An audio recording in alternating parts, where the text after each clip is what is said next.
dan khusus kepada tokoh nasional asal NTB, Pak Fahri Hamzah. Pak Fahri, coba beri dulu Pak Fahri. Fahri dulu ya. Pak Fahri sekarang rencana mau masuk Partai Golkar. Tadi sudah negosiasi. Ketua Umum Partai Golkar, Bahlil Lahadalia, membawa kabar yang cukup mengejutkan. Dia menyatakan bahwa Wakil Ketua Umum Partai Fahri Hamzah itu akan segera gabung ke Partai Golkar. Ini pernyataan Bahlil ini tidak main-main ya, karena ini disampaikan di depan Presiden Jokowi. Nah, memang kapasitas Bahlil ketika bicara itu, dia tidak sebagai Ketua Umum Partai Golkar, tapi dia sebagai Menteri ESDM. Ini dalam rangka peresmian smelter yang dimiliki oleh PT Aman di Sumbawa Barat. Ketika dia menyampaikan pidato sambutannya itu, entah kenapa dia kemudian menyinggung nama Fahri Hamzah. Memang Fahri Hamzah hadir dalam kesempatan itu ya. Ini Fahri Hamzah kan bagaimanapun juga dia adalah salah satu tokoh dari Sumbawa. Jadi apakah kaitannya dia hadir itu karena dia itu adalah tokoh dari Sumbawa, atau ya kan sekarang ini dia mulai dikenalkan karena dia merupakan bagian dari Partai Golkar. Coba kita simak ya, bagaimana ketika Bahlil itu mengumumkan bahwa, bukan mengumumkan tepatnya ya, menyampaikan kepada Pak Jokowi dan juga di banyak hadirin yang lain bahwa Fahri Hamzah itu akan masuk ke Partai Golkar. Dan ini videonya ini itu ditayangkan di akun resmi dari Sekretariat Presiden. Ini biasanya yang muncul-muncul di sini yang ditayangkan ini yang ada kaitannya dengan kegiatan Presiden Jokowi saja. Yang sama-sama kita hormati Bapak Presiden Republik Indonesia, Bapak Insinyur Joko Widodo. Makasih Bapak Presiden. Bapak Presiden sudah datang yang kedua kali. Pertama di 2023, pasca Covid, waktu itu masih Covid. Sekarang yang kedua. Pak Menteri BUMN yang saya hormati, Bapak-Bapak anggota, Bapak Gubernur, Pak Kapolda, Pangdam, dan khusus kepada tokoh nasional asal NTB, Pak Fahri Hamzah. Pak Fahri, coba beri dulu Pak Fahri. Fahri dulu ya. Pak Fahri sekarang rencana mau masuk Partai Golkar. Tadi sudah negosiasi. Makanya kita datang ke Aman, baju semua sudah kuning-kuning. Jadi jelas ya tadi Pak Bahlil menyampaikan pidatonya bahwa Fahri akan masuk ke Partai Golkar. Dan yang menarik juga kan kalau kita lihat dari videonya tadi, ini para petinggi dari PT Aman ini sudah mengenakan pakaian kuning. Saya nggak tahu apakah ini memang seragam dari PT Aman atau ini disengaja karena dia tahu bahwa mereka, bukan dia maksud saya, mereka tahu bahwa Menteri SDM-nya itu adalah Ketua Umum Partai Golkar, yakni Bahlil Lahadalia. Tapi memang benar-benar kalau sudah kaitannya dengan masalah politik itu semuanya asosiatif ya, diasosiasikan karena Bahlilnya Ketua Umum Partai Golkar, tapi kemudian kerja di sana dan para direksi dan komisarisnya itu menggunakan baju kuning. Tapi Bahlil dan juga Fahri Hamzah kan tidak menggunakan baju kuning ya. Benarkah seperti itu? Nah, ini tentu saja sangat menarik ya kalau betul ya. Fahri Hamzah sendiri ketika saya hubungi dia hanya mengirim emoticon begitu ya, dan kemudian dia menyatakan bahwa ya Bahlil itu kan dia ini orangnya senang humor begitu saja. Tapi saya membaca di media dia juga memberikan jawaban yang sama, Fahri, yang menyatakan bahwa ya Bahlil ini sebagai tokoh masa depan dari tokoh nasional dari masa depan dari Timur, dan selera humornya sangat tinggi. Hal yang sama itu juga disampaikan oleh Sekjen Partai Gelora Mahfud Siddiq yang menyatakan bahwa itu hanya guyon saja dari Bahlil, karena Bahlil orangnya senang guyon. Jelasan semacam ini penting untuk segera disampaikan oleh Gelora, karena bagaimanapun juga ini isu yang sangat sensitif. Fahri Hamzah itu bersama dengan Anies Mata ini adalah dua tokoh yang duet yang mendirikan Partai Gelora. Jadi Fahri Hamzah ini adalah salah satu tulang punggungnya Partai Gelora. Kalau betul dia kemudian meninggalkan Partai Gelora dan bergabung dengan Partai Golkar, nah ini saya kira ini jelas kabar yang cukup mengejutkan, terutama bagi internal Partai Gelora. Karena kita tahu kan Partai Gelora kemarin untuk pertama kalinya itu ikut dalam kontestasi pemilu legislatif. tetapi mereka tidak lolos di parliamentary threshold. Banyak anggota legislatifnya di daerah yang terpilih, tapi untuk di DPR RI mereka tidak bisa menempatkan wakilnya. Jadi isu ini saya kira sangat sensitif ya, kalau toh yang dimaksudkan oleh Bahlil itu hanya guyon, itu juga menjadi sangat serius. Apalagi ini dikaitkan dengan kepengurusan Partai Golkar. Sampai saat ini Bahlil itu belum melengkapi kepengurusan Partai Golkar setelah dia terpilih melalui Munas sebagai Ketua Umum Partai Golkar menggantikan Airlangga Hartarto. Jadi bukan hanya belum melengkapi, karena sampai saat ini itu baru 9 orang pengurus di Partai Golkar itu ya. Bahlil sebagai Ketua Umum, kemudian ada Ketua Dewan Pembinanya adalah Agus Ginanjar Kartasasmita, kemudian ada sekjen, dan wakil-wakil sekjen, dan ada bendahara umum dan wakil-wakil bendahara umum. Jadi cuma 9 orang begitu. Kepada media, Bahlil menyatakan bahwa dia akan segera melengkapi kepengurusan itu sebelum nanti pembentukan alat kelengkapan Dewan di DPR ini. Masa kerja anggota DPR periode 2019-2024 ini kan akan habis pada akhir bulan September ini. Artinya setelah dilantik anggota yang baru, yakni periode anggota DPR periode 2024-2029 itu kan kemudian segera dibentuk alat kelengkapan di DPR ini ya, siapa saja yang menjadi ketua komisinya dan di komisi berapa, dan siapa yang jadi wakil-wakilnya nanti akan dibagi-bagi berdasarkan perolehan kursi di DPR. Dan Golkar seperti kita tahu ini sekarang perolehan kursinya di DPR itu berada di peringkat kedua di bawah PDIP. PDIP memperoleh 110 kursi, sementara Golkar itu mencatat lonjakan yang sangat tinggi, yakni sekarang itu menjadi 102 kursi. Jadi ada penambahan yang sangat signifikan dari Partai Golkar ini, dengan begitu berarti Golkar ini akan mendapat banyak posisi-posisi sebagai pimpinan maupun wakil pimpinan komisi di DPR RI. Ya, karena itu kata Bahlil itu akan segera dilengkapi. Nah, apakah kemudian kalau jadwal Fahri Hamzah itu masuk sebagai anggota Partai Golkar, kemudian dia menempati posisi penting? Saya kira dengan figur dan reputasi dari Fahri Hamzah, dia pasti tidak mungkin kalau jadi betul masuk ke Golkar itu dia hanya menjadi anggota biasa. Ya dipastikan minimal itu posisi-posisi penting sebagai wakil ketua umum lah yang akan ditempati oleh Fahri Hamzah itu. Dan ini saya kira memang orang kemudian bertanya-tanya, mengapa Bahlil sampai sekarang ini masih belum melengkapi kepengurusannya, hanya 9 orang saja.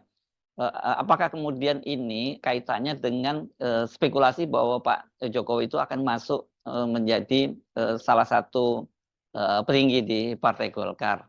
Ini kan sejumlah tokoh-tokoh lama, tokoh-tokoh senior Partai Golkar itu setelah Bahlil masuk itu kan dibersihkan ya. Ketua Dewan Pembina seperti Pak Abu Rizal Bakri itu dicopot atau tidak dipakai lagi, begitu juga Pak Luhut Panjaitan yang menjadi Ketua Dewan Penasehat atau Ketua Dewan Pakarnya Pak Agung Laksono. Itu kan kita tidak tahu di mana tempatnya sekarang. Kalau Pak Abu Rizal Bakri jelas posisinya sudah diganti oleh Agus Ginanjar Kartasasmita. Ini putra mantan Menteri era Orde Baru Ginanjar Kartasasmita. Sebelumnya kan disebut-sebut bahwa Pak Jokowi itu kemungkinan akan masuk menjadi Ketua Dewan Pembina. Memang Ketua Dewan Pembina ini posisi yang posisi yang sangat strategis selain Ketua Umum. Tapi kan sekarang posisinya sudah diisi oleh Agus Ginanjar Kartasasmita. Apakah kemudian Pak Jokowi itu tetap jadi masuk di Golkar, dan kalau masuk di Golkar kemudian jadi apa di partai Golkarnya begitu? Ini yang masih menjadi tanda tanya. Dan apakah kemudian ditariknya Fahri Hamzah ke Golkar itu sebagai bagian dari penguatan posisinya Pak Jokowi dan Bahlil di Partai Golkar? Nah, ini yang masih menjadi teka-teki. Dan kemudian juga pertanyaannya, apakah kemudian Gibran ini setelah dia terpilih menjadi wakil presiden juga akan benar-benar masuk ke Golkar? Kan ini sejak awal bahwa spekulasi Gibran itu akan masuk menjadi anggota Partai Golkar itu kan sudah ramai sejak dia ditetapkan menjadi calon wakil presiden mendampingi Prabowo Subianto. Bahkan kabarnya pada waktu itu kan Gibran sudah disiapkan jaket kuning, tapi kemudian ternyata tidak jadi Gibran masuk ke Golkar. Nah sekarang ini kan sesungguhnya baik Pak Jokowi maupun Gibran itu yang orang tahu itu masih menjadi kader partai PDIP ya. Tetapi dengan huru-hara kemarin termasuk juga konflik pada Pilpres, rasanya nggak mungkin kalau mereka kembali lagi ke PDIP. Seperti dikatakan oleh Komarudin Watubun, ya mereka ini sudah tidak walaupun belum resmi dipecat, tapi mereka ini bukan lagi anggota PDIP. Nah, kalau melihat pilihan dari keluarga Pak Jokowi, salah satunya adalah menantu Pak Jokowi, Bobi Nasution, yang juga sudah dipecat, kalau yang ini sudah dipecat dari PDIP, kemudian dia malah memilih bergabung dengan Partai Gerindra, padahal kan sebenarnya memberikan rekomendasi pertama kali untuk menjadi calon gubernur Sumatera Utara itu adalah Partai Golkar. Apakah Gibran kemudian mengikuti jejak adik iparnya, Bobi Nasution, juga bergabung ke Partai Gerindra? Saya kira mungkin kemungkinan besar tidak ya, kan kalau kemudian Gibran itu masuk ke Gerindra, ya ini posisi presiden dan wakil presiden itu berasal dari Partai Gerindra. Dan kalau kemudian Gibran misalnya menyeberang ke Partai Gerindra, apakah juga Pak Jokowi akan bergabung ke Partai Gerindra? Saya kira tidak ya, karena kita harus melihat bahwa posisinya dari Bahlil masuk ke Golkar itu adalah bagian dari operasi dari Pak Jokowi, dan Bahlil adalah proksi dari Pak Jokowi. Jadi yang paling mungkin nih setelah Pak Jokowi tidak jadi presiden, ya dia akan masuk lagi menjadi anggota Partai Golkar. Posisinya tentu posisi yang penting yang tersedia, apa mungkin Dewan Penasehat atau Dewan Pakar, tapi pokoknya akan dapat posisi yang sangat penting. Jadi ini bercanda-bercandanya Bahlil ini nggak bisa kita anggap sekedar bercanda biasa, ini bercanda atau humor politik yang bisa kita tafsirkan akan ada perubahan-perubahan situasi atau akan ada deal-deal politik yang sangat penting di situ. Tapi sejauh ini Fahri Hamzah sudah membantah dan Mahfud Siddiq Sekjen juga membantah. Nah, yang menarik itu ini bercandaan dari Ketua Umum Partai Gelora ini yang dia juga tidak mau menanggapi seriusnya. Anies Mata, dia kemudian ketika saya tanya soal itu, dia malah menyatakan yang menarik kalau begitu nantinya Fahri Hamzah itu akan masuk kabinetnya Pak Prabowo atas nama atau itu representasi dari Golkar atau dari Partai Gelora.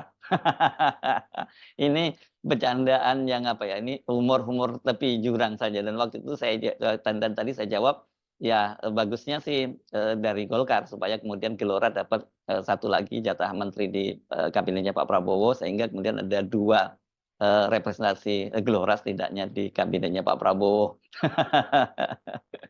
Ini memang bahaya ini ya, humor-humor semacam ini. Karena apa? Kalau kita bicarakan Partai Gelora ini kan pasti kita tidak bisa melepaskan mereka ini para petinggi dari Partai Golkar ini semula adalah petinggi Partai Keadilan Sejahtera. Bahkan seperti Anies Mata ini, dia sebelumnya pernah menjadi presiden ya, dari presiden PKS, sementara Fahri Hamzah pernah menjadi wakil ketua DPR dari PKS, dan pada waktu itu menjadi duet maut ini bersama dengan Fadlizon ya, ketika Fadlizon dulu masih vokal-vokalnya ya, masih aktifnya ya, jadi duo F ini dulu menjadi duet maut di DPR. Tapi sekarang kan Fahri sudah tidak masuk di DPR lagi, sementara Fadlizon juga kelihatannya perannya di Gerindra ini juga sudah mulai tidak terlalu signifikan lagi. Jadi kalau kemudian ternyata Fahri Hamzah juga pindah ke Golkar, atau sebenarnya nggak pindah ke Golkar, masuk ke kabinetnya Pak Prabowo, sementara PKS ini kan sekarang bergabung melalui koalisi Indonesia Maju Plus, kan mereka akan reuni lagi. Jadi yang dua-duanya ini tadinya berpisah jalan, yang satunya Gelora sejak awal berada di kubunya Pak Jokowi, sementara PKS itu menjadi oposisi, tapi justru PKS yang belakangan akhirnya bergabung. Dua-duanya akhirnya kemungkinan besar akan reuni di kabinetnya Pak Prabowo bersama dengan Gibran. Ini bagian yang paling menarik justru menurut saya ya. Bagaimana mungkin mereka yang tadinya berseteru dan kemudian harus bekerja sama di bawah pimpinan Pak Prabowo. Tapi itulah namanya politik, jadi tidak ada adegiumnya masih tetap berlaku. Tidak ada musuh yang abadi, yang ada adalah kepentingan yang abadi. PKS seperti dikatakan oleh sekjennya Abu Bakar Al-Habsyi, mereka tidak bicara soal jatah menteri di kabinetnya Pak Prabowo. Saya kira mungkin PKS tahu dirilah dia ya, karena dia pendatang baru. Jadi mempersilahkan dulu para mereka yang sudah lama ada di Koalisi Indonesia Maju Plus, Koalisi Indonesia Maju saja ya, sebelum Plus, karena Plus itu kan bertambah dengan masuknya PKS bersama Nasdem dan PKB ya. Jadi silakan mereka-mereka yang ada di Kim dulu menentukan jabatannya, baru kemudian PKS ya akan masuk tergantung pos apa yang diberikan oleh Pak Prabowo nantinya. Tapi yang jelas kelihatannya semua partai-partai yang akan bergabung dengan Pak Prabowo ini, termasuk bahkan PDIP, nggak perlu khawatir karena ini dipastikan bahwa jumlah kementerian itu sesuai dengan keputusan sesuai dengan kesepakatan juga di DPR yang ditentukan dalam undang-undang soal kementerian dan lembaga negara itu kan sudah sepakati tidak dibatasi jumlahnya, ya diserahkan pada kebutuhan presiden, bukan lagi 34 kementerian yang seperti sebelumnya. Kabarnya kemungkinan besar Prabowo itu akan membentuk kabinetnya yang terdiri dari 44 orang menteri. Kementerian apa saja yang tetap dipertahankan dan kemudian ditambah atau kemudian dilebur, dan siapa yang akan menempati pos-posnya itu saya kira sekarang sudah mulai, daftarnya sudah mulai dilengkapi oleh Pak Prabowo. Sekali lagi, apakah itu tadi bahwa Fahri Hamzah itu benar seperti kata Bahlil itu akan masuk Partai Golkar? Sejauh ini saya lebih percaya bahwa itu hanya sekedar guyon saja dari Bahlil ya. Kecuali nanti kalau ada perubahan-perubahan kita tidak tahu. Who knows ya. Eh, Selama matahari masih bersinar itu ya sunatullahnya itu selalu terjadi perubahan-perubahan di muka bumi ini. Enggak ojo kagetan, ojo gumunan. Kira-kira gitu pesan para tetua kita, para leluhur kita. Saya Harus Arif.